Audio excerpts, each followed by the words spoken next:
I'd like to welcome you all to today's Law and Society lecture here at the UW Law School. My name is Mitra Sharafi, and I'm a faculty member here.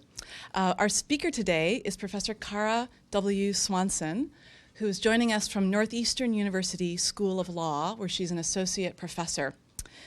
Professor Swanson has a law degree from Berkeley and a PhD in the history of science from Harvard. Her earlier studies were in biochemistry and molecular biology. She has a BSc from Yale and an MA from Berkeley in those fields. Professor Swanson is a Wisconsin native from Racine, Wisconsin, I just learned earlier today, and so we are particularly delighted to welcome her back to her home state. She practiced law before doing her PhD, and she practiced in the field of intellectual property. She also clerked with Judge Cecil F. Poole, Ninth Circuit Court of Appeal, and with Judge William H. Orrick, Jr., U.S. District Court for the Northern District of California. Professor Swanson has published numerous articles, including one in our own Wisconsin Law Review, that was in 2011, on historical perspectives on food and drug law. She's also published quite a bit in the world of journalism and has been communicating her research to a wider audience in Slate, the Boston Globe, and the Atlantic. Her fields of interest and expertise include copyright law and intellectual property law more generally, the history of gender and sexuality, history of science, technology, medicine, and law. Today, we're going to hear about her brand new book, as you see on the screen and here as well, Banking on the Body, The Market in Blood, Milk, and Sperm in Modern America. In her book, she combines the history of law, science, and medicine to look at the trade and donation of human body fluids in U.S. history. So with that, I will hand over the floor to Professor Swanson. Please join me in welcoming her here.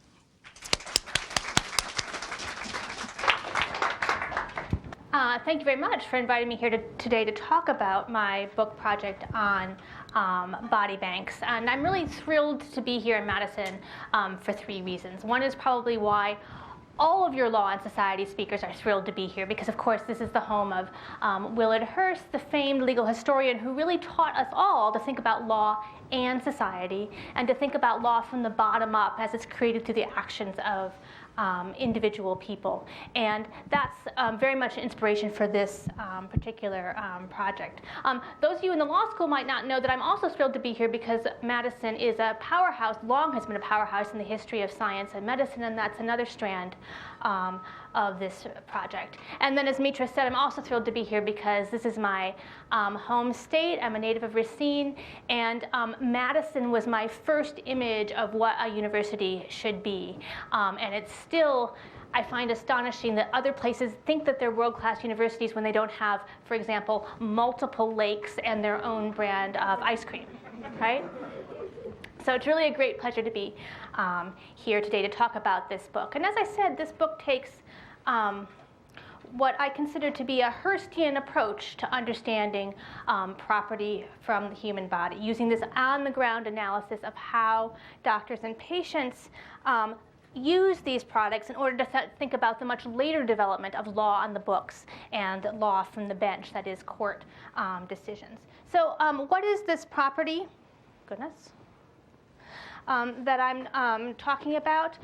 The body products, material sourced from a human body, living or dead, that has value in a disembodied form. I'm using that term body products in part because even to apply the term property to these things is controversial. Some courts say that these are not property at law. But whatever we call it, we routinely rely on these body products, particularly, although not exclusively, as medical therapeutics. You see I have hair on the list there and a picture of these gentlemen who are not wearing their own hair, right?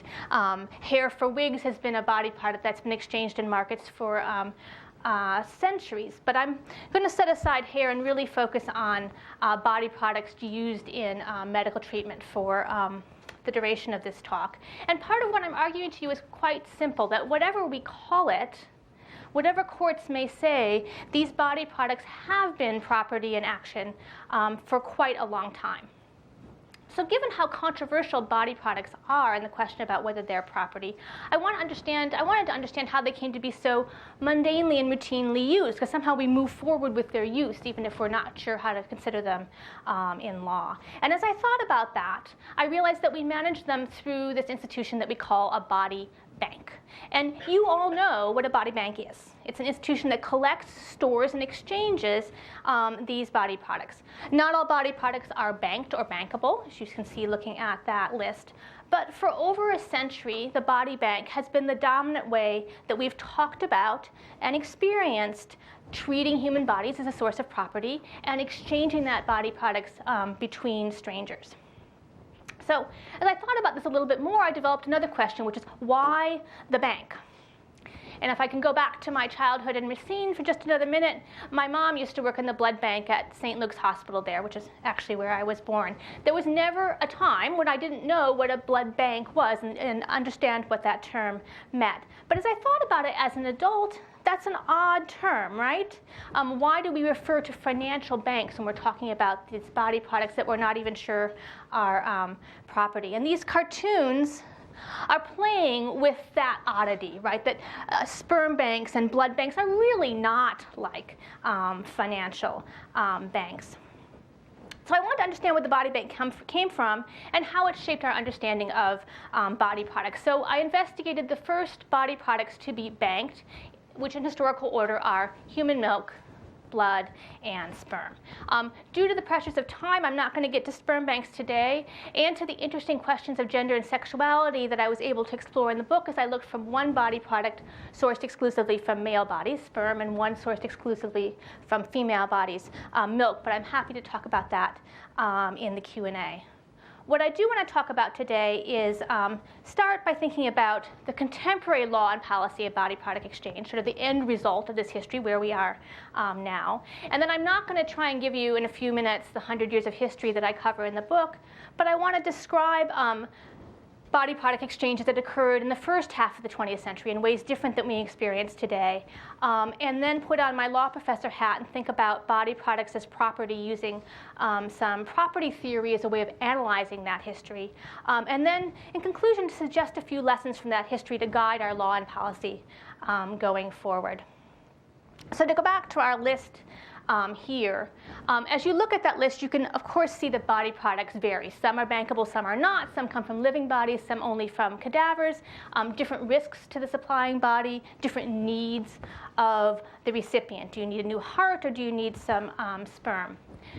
Despite that variability, there's a large and growing body of research that says for most body products, and the one exception might be sperm, we never have enough to treat everybody that needs it. We're in conditions of constant scarcity. And among those conditions of scarcity, as we're in those conditions, these body products are allocated unjustly.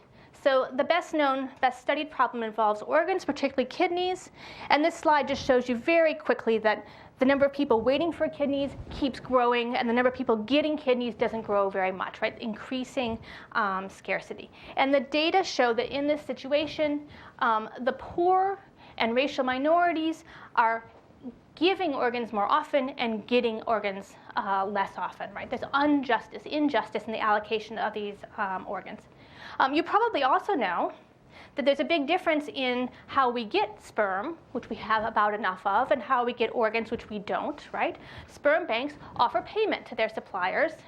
But this federal law, the National Organ Transplant Act, passed in 1984, forbids organ procurement organizations from offering any payment either to living suppliers or to the family of deceased organ suppliers. So from the legal perspective today, we treat body products in two very different ways. For some of them, blood, sperm, milk, feces is a new stool bank in the Boston area where I'm from.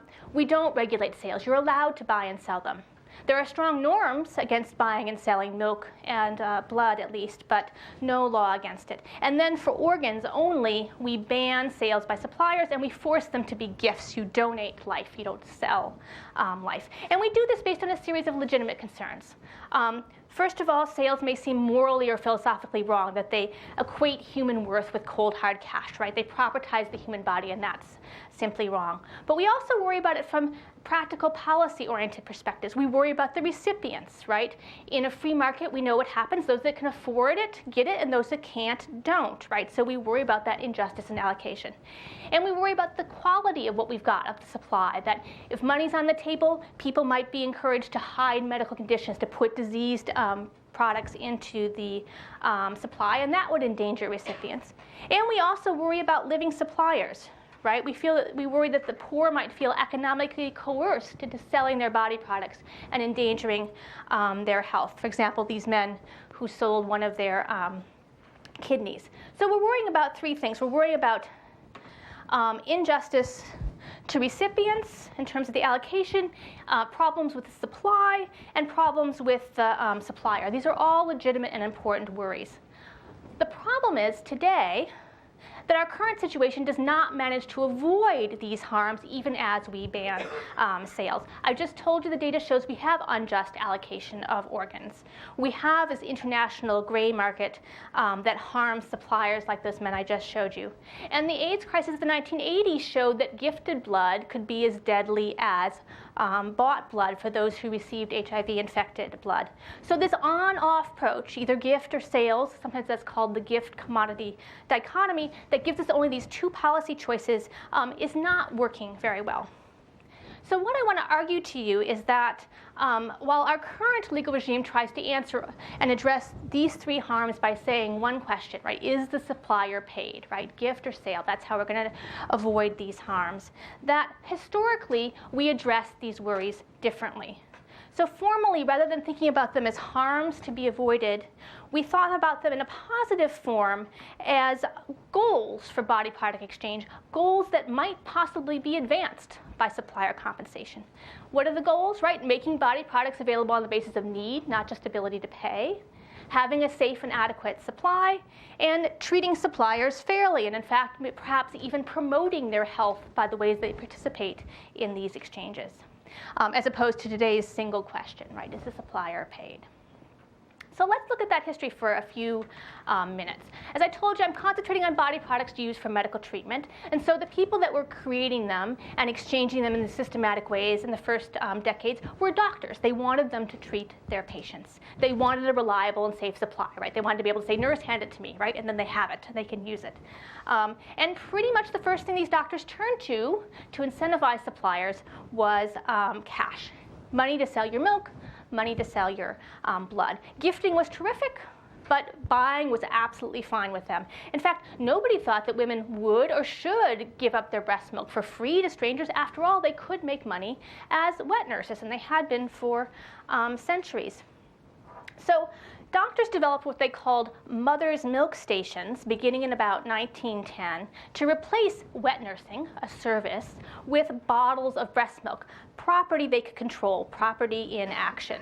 And these stations, unlike almost all milk banks today, paid their suppliers for milk, and they charged for milk. Here's some pictures from the Mother's Milk Station in Chicago, 1940. This is run by the city of Chicago to collect breast milk to give by prescription to babies who lacked a maternal source of milk and who doctors thought would be doing much better on human milk than the artificial formulas available. So these are institutions that are managing markets in human milk, right? They're buying and selling, but they're not buying low and selling high in order to maximize returns. Instead, they're thinking very carefully about how much they're paying suppliers and what they're charging their recipients, and using these money flows in order to address those three goals that I just showed you. So if you think about recipients, they wanted to get that milk to all babies who needed it, both babies from poor families and babies from rich families. So they used a sliding fee scale. If you could afford it, you were charged top dollar, which might be 30 cents an ounce for this breast milk. If you couldn't, they would give it to you for much less or even free. And the idea was that the average selling price would meet the costs of the station. They wanted an adequate and safe supply. So offering women money was a way of getting them to come in every day and express milk, which is a pain to do when you're a new mother, you've got a new baby at home. And that money they offered also Women were required to have a physical exam by the station doctor, make sure that they're safe. And they had to express in an area here, in an area visible to the station nurse, so that while you might be tempted to dilute your milk with water or cow's milk in order to get more because you got paid by the ounce, well, you couldn't do that, right, because you were under this surveillance. And finally, the doctors also thought about, these milk stations thought about themselves as a double charity. They're collecting milk to benefit these babies that might otherwise die, but they're also thinking about the money they're giving these mothers as a way of improving the health of these women who necessarily gave birth recently, and their own nurslings, and maybe other children they had.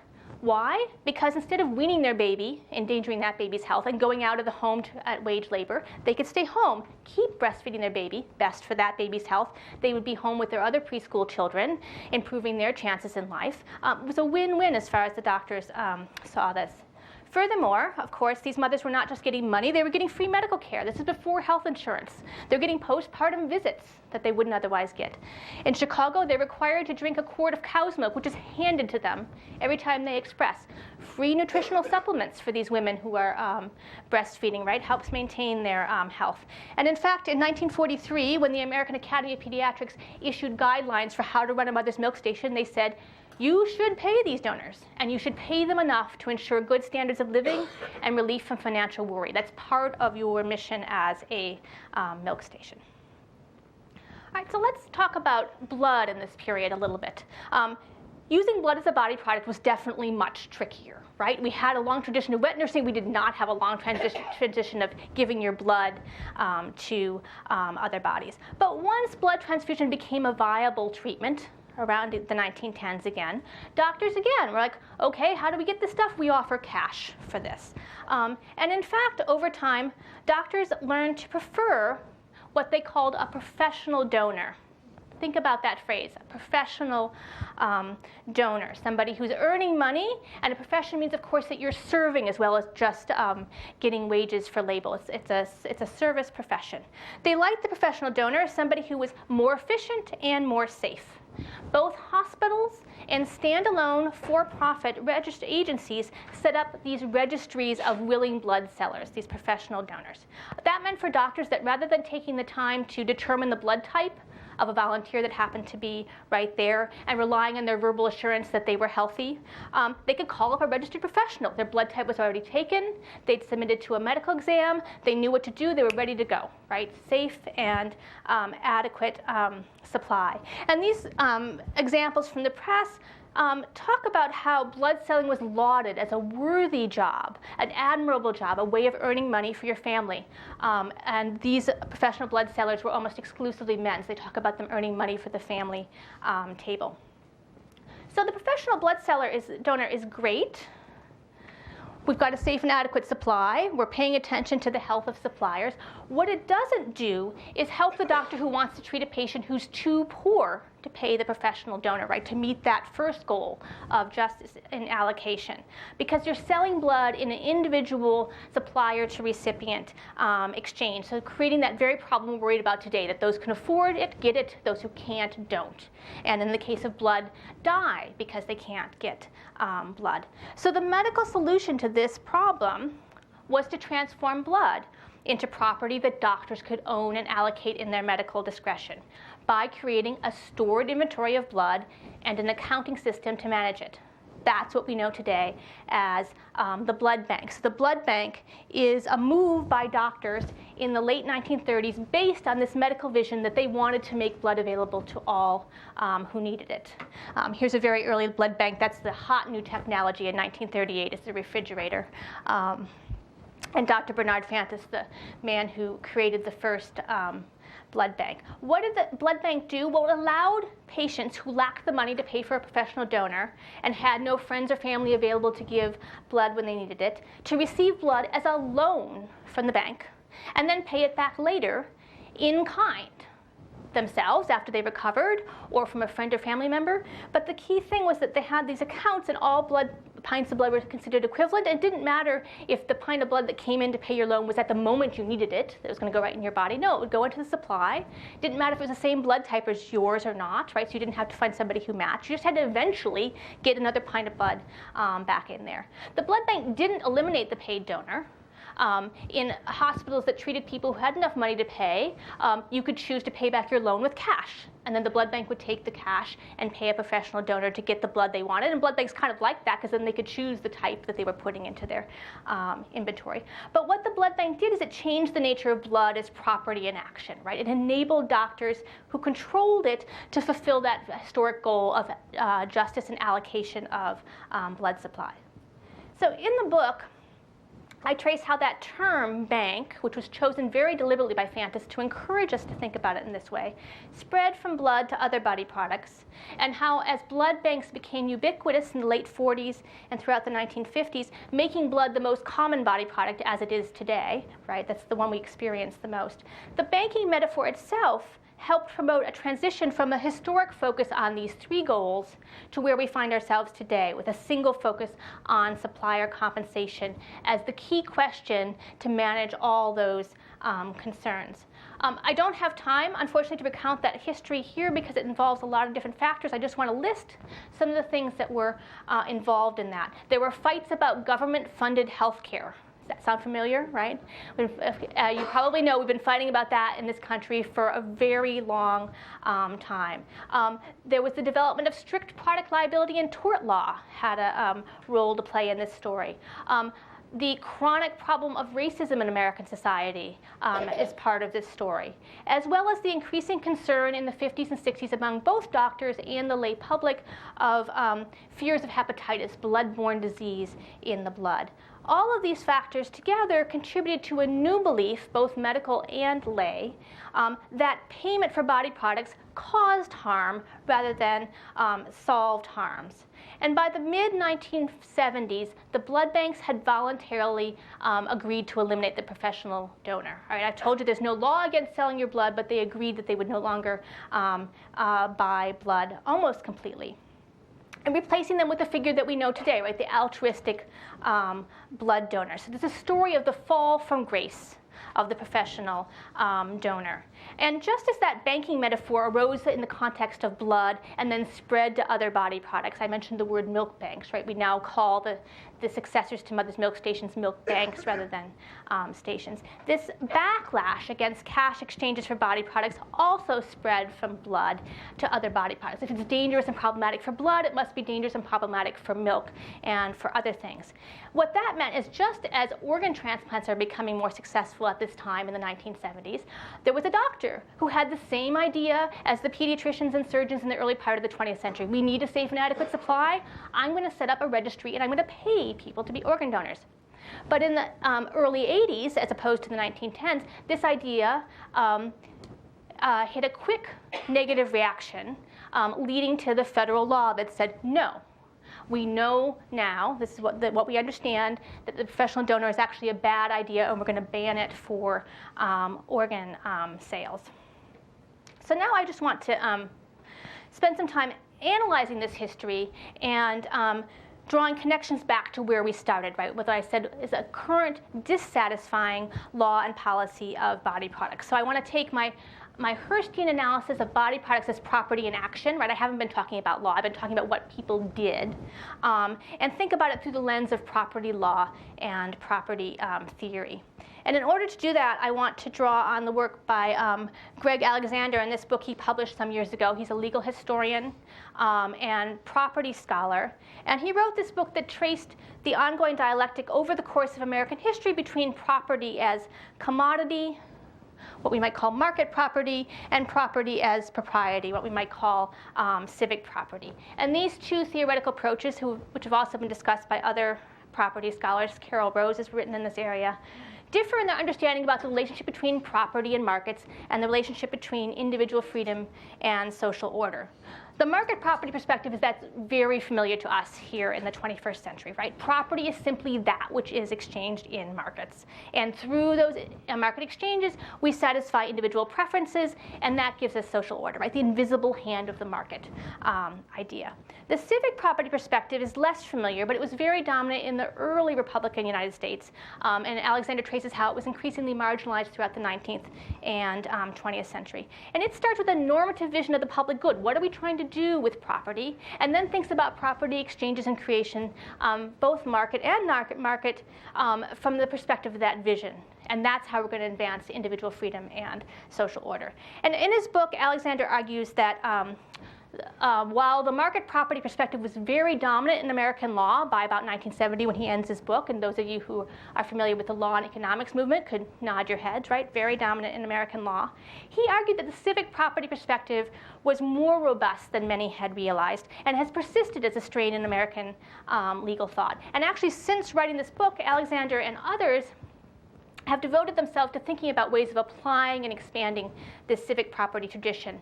And Alexander today sometimes uses the words of communitarian property or social contract property, and there's sort of this whole world of progressive property scholars thinking in this tradition. What I want to put to you now is what I've just described to you, this history of body products as property in action, is a history in which these body products began as a form of medical civic property and ended up as market property in law. What do I mean when I say that? Well, I mean that during those first decades when body products were collected and used, and there's no law in the books, we're just looking at what doctors did and how they treated them, that they treated them as property that existed not simply to maximize profits or satisfy individual preferences, but to advance this particular medical vision of the public good, a vision that encompassed these three historic goals. That's what they were aiming at as they propertized the body. Then what happened? Well, the banking metaphor deliberately equated body products and cash. In fact, Fantas, whose picture I showed you, he said to his colleagues, I don't want you to think about this as a metaphor, right? Take me literally. Think about body products just like cash. And that metaphor, and the many ways that people that followed in his footsteps, the post-war blood bankers, did promote that metaphor, ended up encouraging the parallels between blood banks and financial banks in a way that encouraged the reconceptualization of body products as market property, as just like cash and other market commodities. And that shift, of course, was aided by this general shift in law with the dominance of the market property perspective at the same time by about 1970. And I think that this insight, if we think about this history that way, it explains the origins of where we are today, the origins of this gift-commodity dichotomy. Because from a market property perspective, if body products are going to have to be market property if they're recognized as property in law, well, then mandatory gifting is the only way to separate them from the free market and prevent this list of worries that all are worries about the free market exchanges. And remember I said at the beginning that courts were reluctant even to apply the word property to these things, and I think that's because that would throw them into this market property definition and thus throw them into this list of worries. But I think that this history helps us perhaps get out of the gift-commodity dichotomy, and I just want to conclude by suggesting a few lessons from this history. So what have we learned here? I think we've learned that our current understanding of body products as market property, and thus our focus on this single question, right, are suppliers paid, is neither natural or inevitable, right? We can denaturalize this set of questions by looking at the past. Furthermore, I think I've just told you that we have legal and theoretical tools to think about body products as property through a broader lens, right? Once we've recognized that we're looking at it through this one particular narrow lens, we can think about it differently, whether we want to call that civic property or one of the sort of 21st century reworkings of that position under the rubric of progressive property. And furthermore, we have these set of historic goals for body product exchanges, which perhaps can be a rough starting point for our own normative vision of what we're trying to accomplish with body product exchange, and thinking about supplier compensation perhaps as a means rather than the end point of our questions. So what might that mean in practice? Well, I think we've come to associate payment with disease, with risk, with sordidness, but that isn't necessarily the case. In some situations, I've argued to you, supplier payment can increase quality and safety, as well as reduce shortages. So if you go back to thinking about those Filipino men I showed you a picture of, right, we would probably all agree that when they sold one kidney for a low sum and got little or no follow-up medical care, in a situation where the broker that arranged that transaction was making a heck of a lot of money, that was exploitative. But if we think about moving that system of compensation from an unregulated black market that exists in part because of the ban in NODA, into a regulated lawful market, that might provide an opportunity to revive that double charity model, thinking about these suppliers as beneficiaries of the exchange rather than just a source of property, either by providing a fair payment. Remember, the American Academy of Pediatrics provide enough, and or other benefits, such as free health care, the way that the milk stations did. I want to be very clear here. I'm not advocating that we go back to a situation in which we let the medical profession set the agenda, right, before there was any law here. And I'm not claiming that there is or ever actually was a unitary, beneficent view of the medical profession. Part of what I talk about in my books and part of what the transfer to the market property perspective came from was that doctors couldn't really hold it together long enough to keep a single civic property-like vision there. You know, this is something that we as lawyers and legal scholars need to think about, and think about in a democratic society. We all, I think, together need to work on thinking about what we're doing and not just leave it to the doctors. And I also want to say, as I said in the beginning, body products vary, right? The way you regulate one type of body product may not be the same that you regulate another. But I think that once we realize that our instinctive fear of paid body products, which I think we all have, is itself a historic artifact, then we're free to think beyond gift or sale, to reconsider how market exchanges might benefit the public health and thus promote justice. So, thank you.